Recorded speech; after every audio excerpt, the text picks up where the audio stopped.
Bonjour à tous, en espérant que vous allez bien. Bienvenue pour une nouvelle étude. Présentement, l'étude numéro 7, par la grâce de Dieu. Alors, nous allons demander au Seigneur de bénir et nous allons regarder sa bonne parole de nouveau. Père, on veut te remercier pour l'occasion de pouvoir regarder ta parole maintenant. S'il te plaît, aide-moi afin de bien partager et bien enseigner et vraiment aider et édifier les frères et les sœurs. S'il te plaît, par ton esprit, donc, instruis-nous et aide-nous, qu'on puisse te voir, te reconnaître et vouloir t'aimer encore plus et t'honorer par notre vie. Nous demandons tout ceci pour toi et pour ta gloire et par le nom de Jésus-Christ. Amen. Amen. Alors, étude numéro 7, nous parlons des compétences et des aptitudes pour les ouvriers. Nous avons vu ensemble, un homme de Dieu doit être irrépréhensible comme administrateur ou économe de Dieu. Il doit être marié d'une seule femme. Et aussi, il doit s'assurer de bien gouverner sa maison, sa femme, sa relation avec sa femme, ses enfants s'il en a, sa relation ou ses relations avec ses enfants. Nous avons vu aussi comment il ne doit pas être, alors tout cela est écrit dans le haut de ta feuille, les compétences et aptitudes vers le haut. Donc, alors nous sommes rendus, il ne doit pas être présomptueux, ni coléreux ou adonné au vin, ni violent, ni porté au gain déshonnête. Mais il doit être hospitalier, aimer les gens de bien, prudent, juste, saint, tempérant, sobre, rangé, doux, éloigné des querelles et exempt d'avarice. Nous avons vu ces choses-là ensemble. Maintenant, nous allons ajouter un peu de choses de nouveau. Alors, si tu veux te diriger avec moi dans l'épître de Paul à Timothée, s'il te plaît, et la première, chapitre 3, page 297, s'il te plaît, page 297, chapitre 3. Donc, l'autre fois, nous avons terminé vers le verset 5, mais là, nous allons reculer un peu et regarder le verset 2. À la fin du verset 2, il y a une aptitude ou une compétence que nous n'avons pas mentionnée de nouveau. Alors, 1 Timothée chapitre 3 verset 2, tu peux voir sur ta feuille, après le mot « continuons », il y a la phrase « il doit aussi être capable » et nous cherchons un mot qui commence par la lettre « I » et qui finit par la lettre « E ».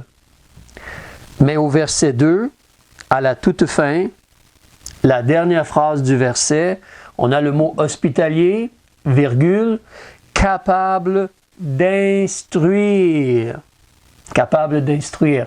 Donc, le mot que nous recherchons, c'est instruire. Tu peux écrire cela sur tes notes. Alors, un homme de Dieu doit être capable d'instruire. Excuse-moi, un homme de Dieu doit avoir une capacité pour enseigner les paroles de Dieu, les vérités de Dieu et aider les gens là concernant leur foi, leur vie de tous les jours, leur relation avec Dieu. L'homme de Dieu doit être capable d'enseigner, d'instruire, de prendre les paroles de Dieu et d'expliquer les vérités et les paroles de Dieu aux brebis, aux gens. C'est important. On va remarquer souvent que lorsque quelqu'un peut-être semble avoir un peu un désir ou aller un peu vers le ministère, dans l'assemblée, justement, on va remarquer que ça, c'est quelqu'un qui est capable de prendre les écrits et de les expliquer aux gens. C'est peut-être une des marques ou une chose qu'on remarque, justement. Mais certainement, un homme de Dieu, un pasteur, doit avoir la capacité d'instruire et d'enseigner. Dans la vie, tu as remarqué peut-être que des fois, il y a des gens qui ont beaucoup vraiment d'intelligence, beaucoup de connaissances. Ils sont très instruits, mais ils ont une difficulté pour expliquer, enseigner, placer cela au niveau des gens pour que monsieur et madame, tout le monde puisse vraiment comprendre. Alors peut-être à l'école des fois ou rendu au lycée, à l'université, il y a des gens qui sont compétents, ils connaissent leur matière, mais ils n'ont pas toujours la capacité ou la facilité pour bien expliquer la matière.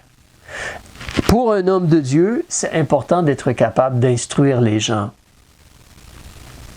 Des fois même, tu peux considérer, des fois, lorsqu'on recherche un pasteur, peut-être lorsqu'on considère un pasteur, on cherche un homme qui est comme un leader, un homme qui est vraiment comme un grand général, là, un homme qui est fort, qui est vraiment capable de motiver toute une armée. Mais en réalité, lorsque tu regardes les paroles de Dieu, comme nous on a fait, Dieu parle surtout de quelqu'un qui est sans reproche, comme administrateur des choses de Dieu. Quelqu'un qui est bien organisé, bien rangé, quelqu'un qui est à son affaire, quelqu'un qui est capable d'instruire. Ça, ce sont des qualités que Dieu recherche surtout. Alors, maintenant qu'on a lu ceci en Timothée, on va se diriger, comme tu peux voir dans tes notes, on va revenir en Tite. Donc, fais le saut, page 305. Fais le saut avec moi, s'il te plaît, chapitre 1 en Tite.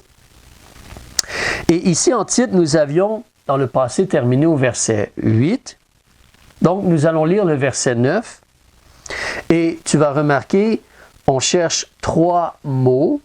On va y aller lentement. Pour l'instant, je vais lire le verset.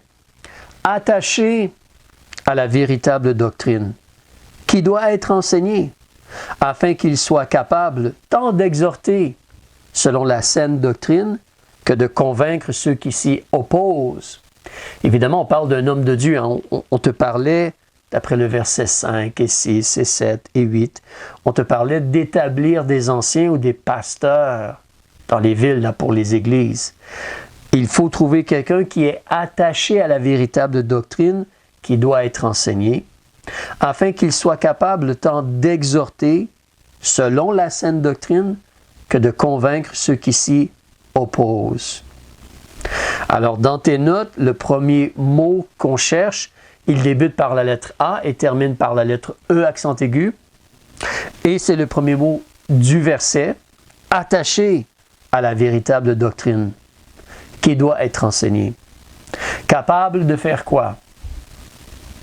Exhorter, c'est ça, selon la saine doctrine. Et le dernier mot avec la lettre C et qui termine par la lettre E, convaincre ceux qui s'y opposent. Alors, écris ces 3 mots-là, je te donne quelques instants. Puis, on va détailler un peu plus par l'aide du Seigneur. Donc, écris cela, puis là, tu peux voir sur tes notes, on parle de la réalité qu'un pasteur, justement, premièrement, il doit être attaché à la véritable doctrine. Donc, le mot doctrine parle de l'enseignement. Alors, qu'est-ce que Jésus et les apôtres nous ont enseigné? Oui, on va penser à toute la parole de Dieu, mais nous savons que nous ne sommes plus dans l'Ancien Testament. Il n'y a plus de temple, comme celui que Salomon a fait. Alors, nous n'offrons plus d'animaux en sacrifice, nous ne circoncisons plus les bébés, il n'y a plus Israël en tant que tel, maintenant il y a des églises. Donc, nous sommes sous la Nouvelle Alliance, le Nouveau Testament. Si tu te rappelles, Jésus, avant de mourir, sachant qu'il allait verser son sang, il a dit, voici le sang de la Nouvelle Alliance, le Nouveau Testament. Donc, nous regardons surtout, évidemment, les enseignements de Jésus et des apôtres qui se rapportent à notre vie de tous les jours, comment fonctionner en tant que disciple de Jésus. Donc, mais on te parle d'être attaché à la véritable doctrine. C'est important pour un pasteur, pour un homme de Dieu, pour un ministre de Dieu, là. C'est important qu'il soit lié, comme attaché, lié à ce que les Écritures disent et enseignent. Qu'il soit lié vraiment à ce que les écrits de Dieu disent. Alors, recule d'une page, regarde dans la seconde épître de Paul à Timothée, chapitre 3. Donc, je suis désolé, je crois sur vos feuilles, sur vos notes, j'ai fait une erreur. j'ai écrit 1 Timothée chapitre 3, versets 176 et 17. Évidemment, c'est la seconde épître de Paul à Timothée, chapitre 3, versets 16 et 17, plutôt. Si tu veux corriger cela, s'il te plaît, manuellement avec ton crayon, désolé. Donne-moi un petit instant, s'il te plaît.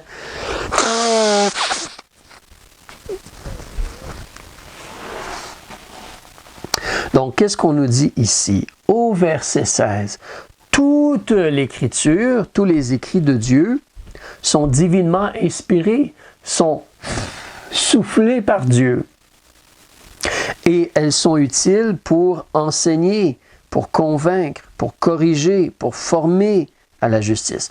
Les paroles sont utiles ou l'Écriture est utile pour enseigner, pour convaincre, pour corriger, pour former à la justice, afin que l'homme de Dieu soit propre et accompli à toute bonne œuvre. Donc, nous voulons croire ce que Dieu dit, nous voulons croire ce que Dieu enseigne. Un homme de Dieu doit croire les paroles de Dieu et, avec amour, les enseigner aux gens, aux brebis, aux gens autour de lui. Alors ça, c'est la première chose. Un homme de Dieu doit être capable d'instruire, il doit être attaché à la véritable doctrine. Ensuite, en deuxième lieu, tu peux considérer, si tu tournes ta page, tu peux considérer justement un pasteur doit faire quoi? Eh bien, il doit aussi enseigner. Donc, lui, il s'attache à la véritable doctrine. Il est lié aux paroles de Dieu. Ce qu'il veut, ce n'est pas son opinion, ce n'est pas les écrits d'un homme, ce n'est pas un livre écrit par un autre pasteur. Ce qu'il veut, c'est la parole de Dieu. Il est attaché à la parole de Dieu et il veut enseigner la parole de Dieu. Un pasteur doit enseigner la véritable doctrine. Un pasteur doit enseigner ce que Dieu dit clairement. Alors, j'ai mis quelques phrases ici sur vos notes. Vous pouvez voir les phrases, on va les lire un peu ensemble. Mais ça, ce sont les choses très importantes. C'est comme les lignes directrices, c'est comme les colonnes, les bases des choses, des vérités que Jésus et les apôtres nous ont enseignées, que la parole de Dieu nous enseigne. Alors, en premier lieu, dans le haut de la page, on peut voir la personne de Dieu.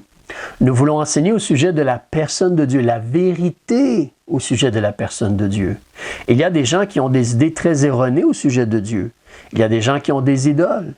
Il y a des gens qui croient qu'il y a que Jésus n'est pas Dieu, malheureusement, ou que l'Esprit de Dieu n'est pas Dieu, ou que l'Esprit de Dieu n'est pas une personne. C'est faux. Il y a des gens qui croient qu'en réalité, c'est Jésus. Jésus, c'est le Père, le Fils et l'Esprit. C'est faux, c'est faux.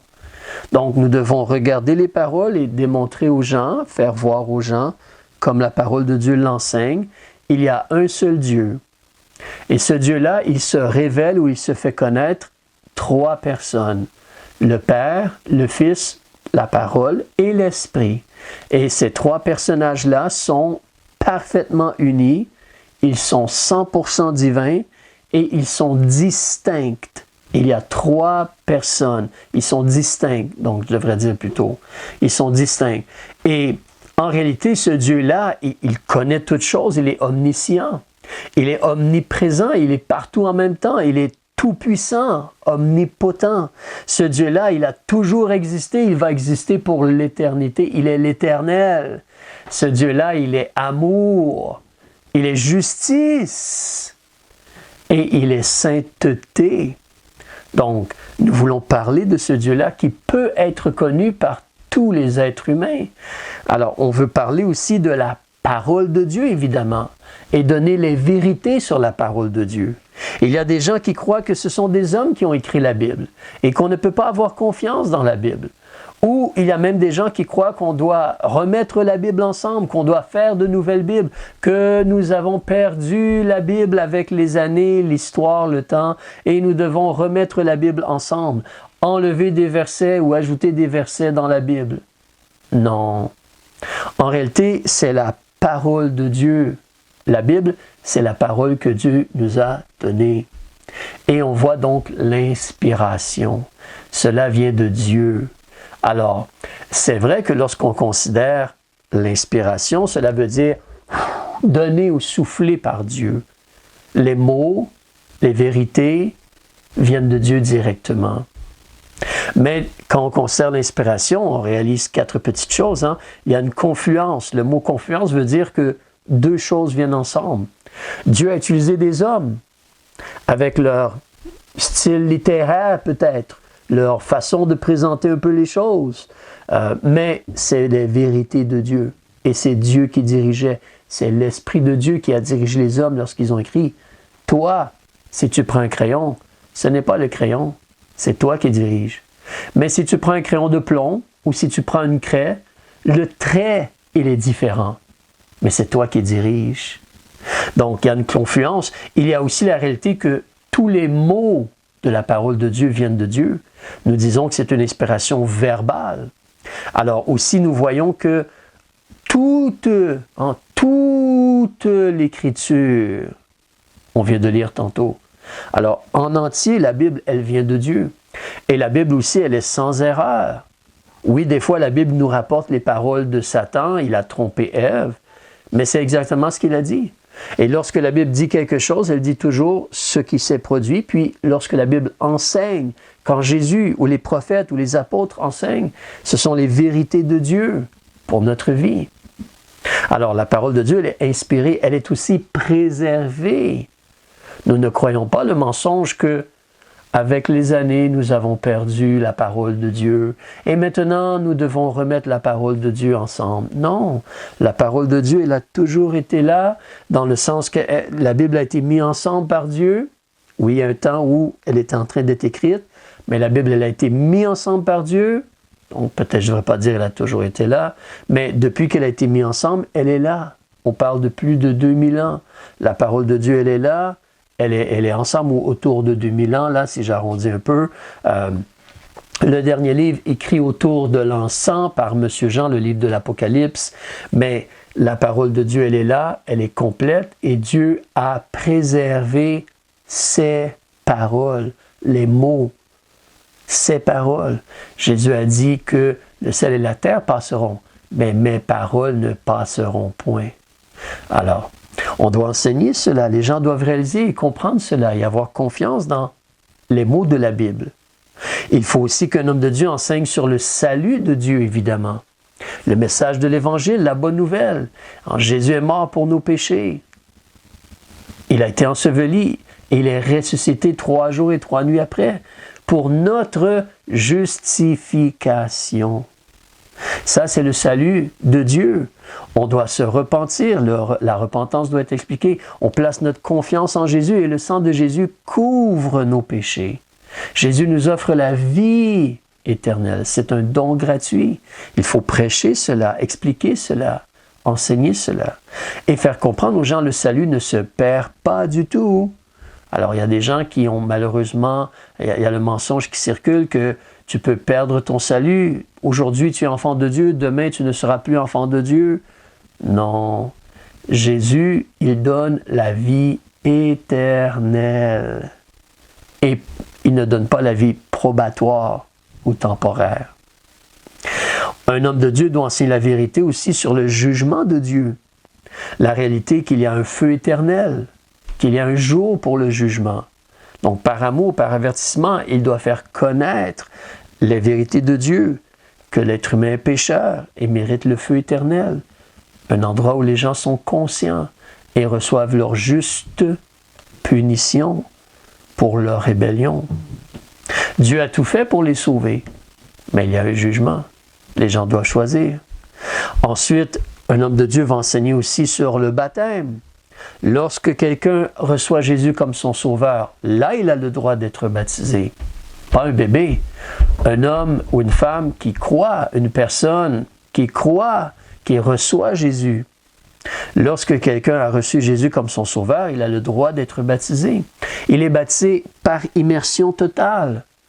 Et il est baptisé non pas pour avoir le pardon de ses péchés ou pour recevoir une grâce de Dieu, comme certaines fausses églises enseignent.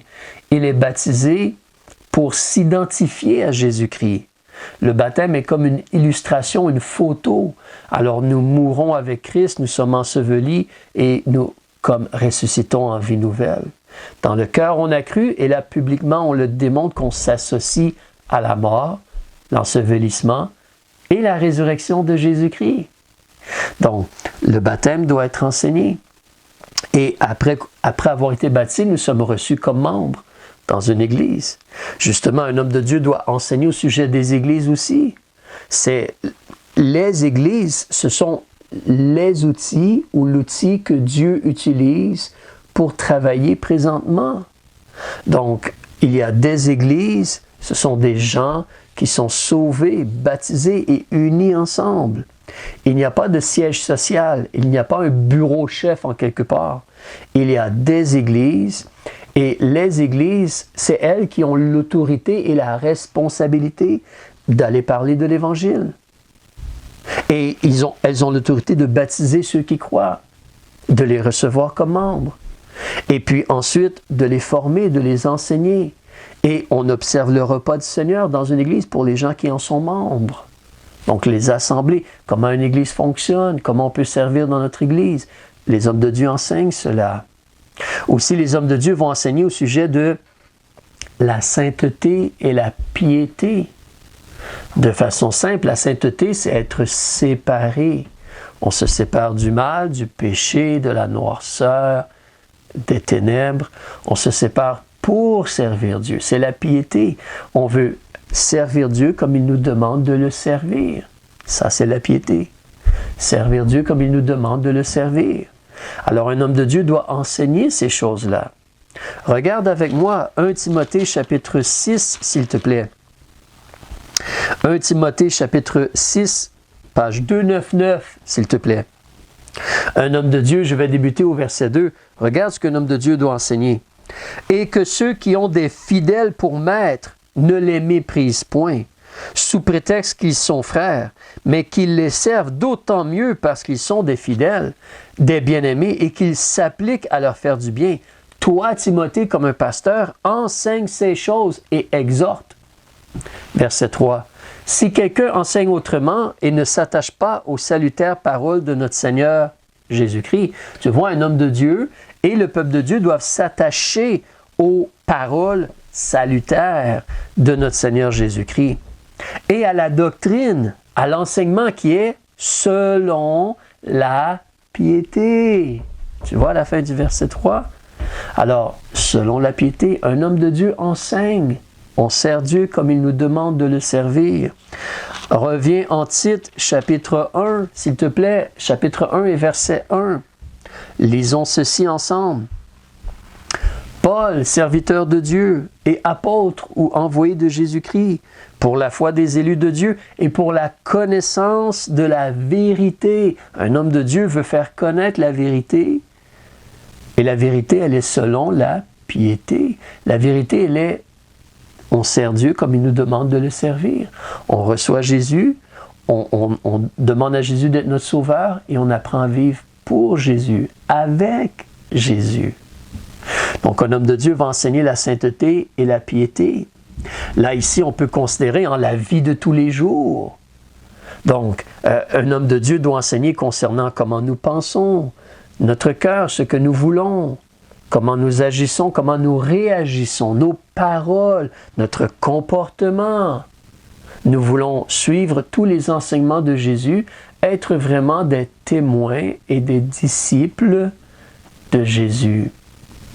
Alors, un homme de Dieu doit enseigner aussi concernant même la façon qu'on se présente, notre habillement, notre comportement, comme je disais, même la musique que nous écoutons.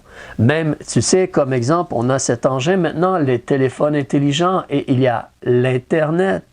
Alors, qu'est-ce qu'on fait sur l'Internet? Et tout, tu sais, tous les médias, Facebook, TikTok, peu importe, tu les connais peut-être mieux que moi, là, mais toutes ces choses-là, qu'est-ce qu'on fait? On va être diverti par cela? On va regarder, visionner ces choses-là?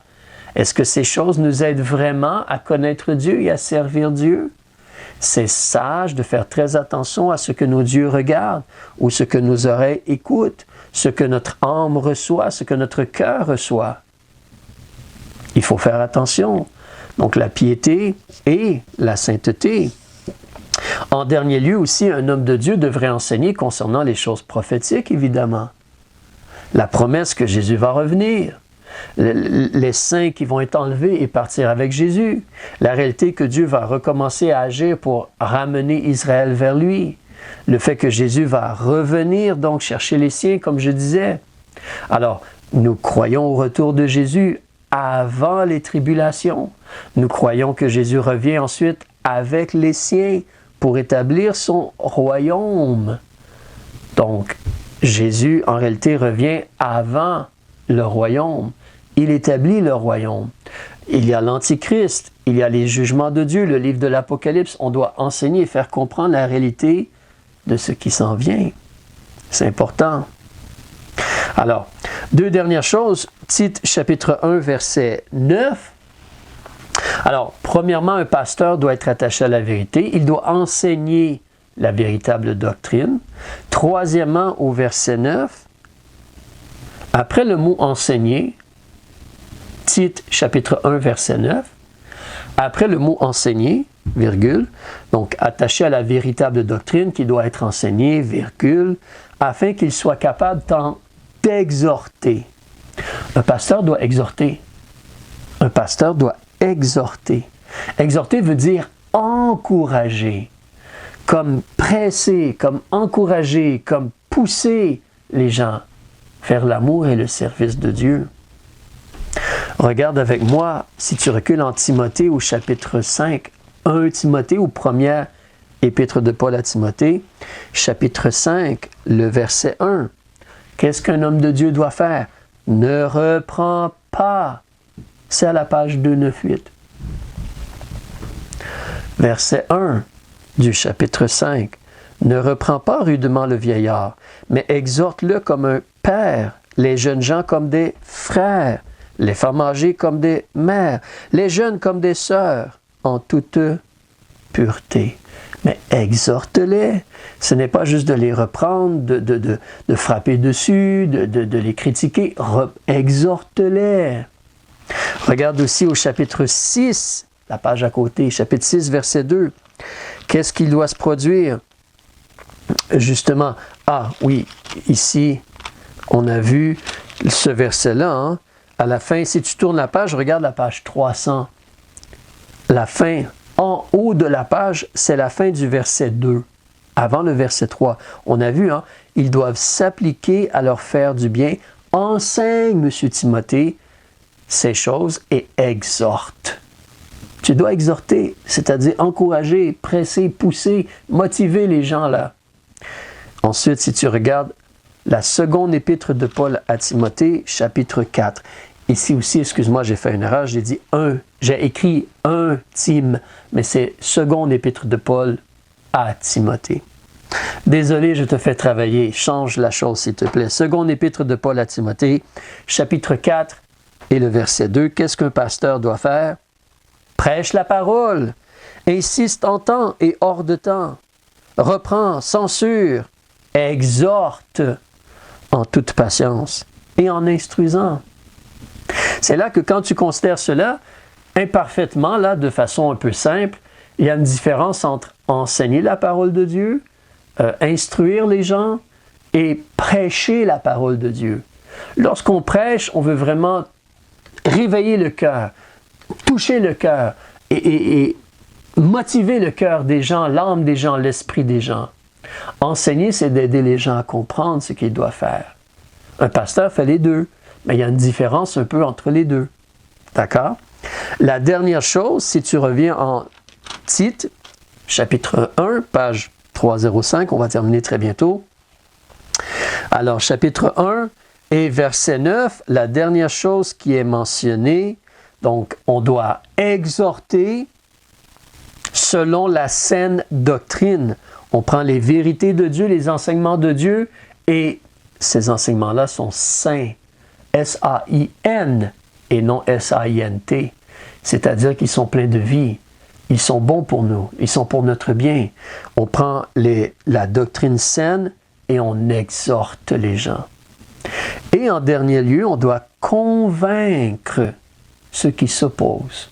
La réalité, c'est qu'il y a beaucoup de gens qui s'opposent à Dieu. beaucoup de gens qui s'opposent à la Bible, beaucoup de gens qui s'opposent aux paroles et aux vérités de Dieu. Mais on doit convaincre. Un homme de Dieu doit demander l'aide de Dieu, doit prier régulièrement, constamment. C'est pourquoi nous prions avant d'enseigner. Il faut prier avant, il faut prier en commençant l'enseignement, il faut prier après. Nous prions, nous demandons à Dieu, mais nous devons convaincre les gens. Convaincre les gens. Alors, tu sais, des fois, quand Jésus parlait, il répondait aux questions des pharisiens, il disait des choses, et la Bible nous dit que les gens étaient bouche bée. Les gens n'avaient rien à répondre. Les gens étaient pris dans le sens que ce qu'ils disaient était mauvais et faux. Et Jésus les avait convaincus d'une certaine façon. Il avait parlé pour leur fermer la bouche, si on pourrait dire.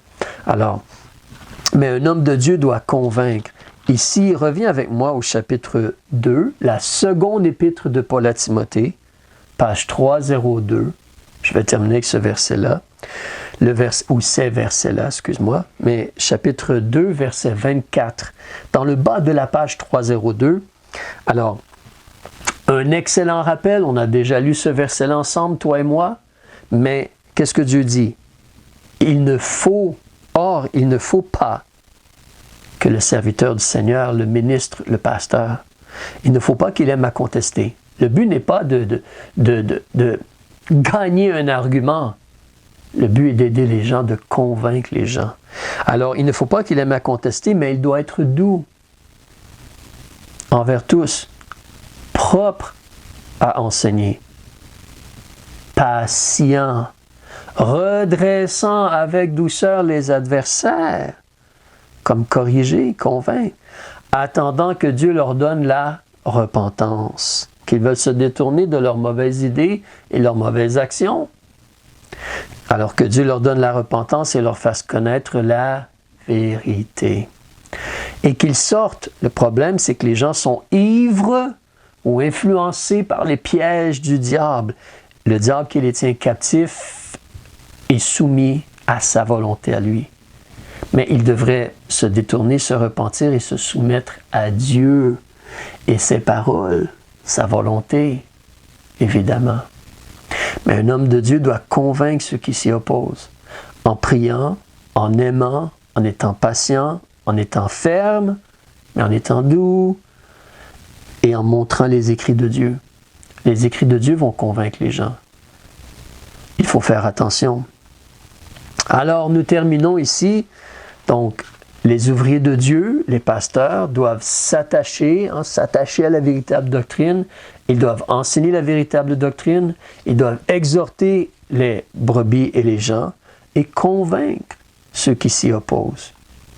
Il faut prier pour les pasteurs. Il faut prier pour les ouvriers.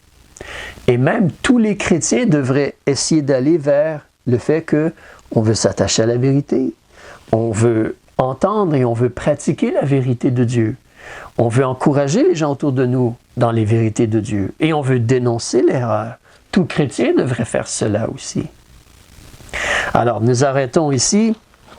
Que le Seigneur bénisse votre semaine et vous encourage et vous aide.